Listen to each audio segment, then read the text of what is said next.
கோவில்பட்டியில் 10 வயது சிறுவன் மர்மமான முறையில் உயிரிழந்தது தொடர்பாக துப்பு துளக்க இரண்டாவதாக ஒரு மோப்ப நாயை வரவழைத்து போலீசார் விசாரித்து வருகின்றனர். கூடுதல் விவரங்களை வழங்குகிறார் நம்முடைய செய்தியாளர் ரங்கசாமி.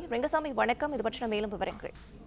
தூத்துக்குடி மாவட்டம் கோவில்பட்டி காந்தி நகரிலிருந்து 5ஆம் வகுப்பு படிக்கும் சிறுவன் கருப்பசாமி மர்மமான முறையில் சடலமாக மீட்கப்பட்ட விவகாரத்தில் ஒரு பெண் உட்பட 4 பேரிடம் போலீசார் விசாரணை நடத்தி வந்தனர்.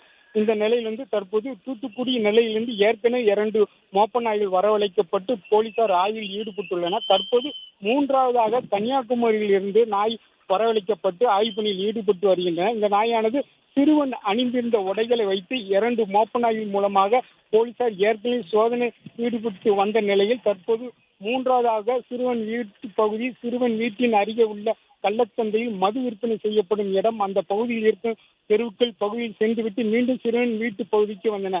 மேலும் கூடுதலாக தற்போது 4வதாக விருதுநகர் மாவட்டத்திலிருந்து ஒரு நாய் வரவழைக்கப்பட்டிருப்பதாக தற்போது கூறப்பட்டு வருகிறது.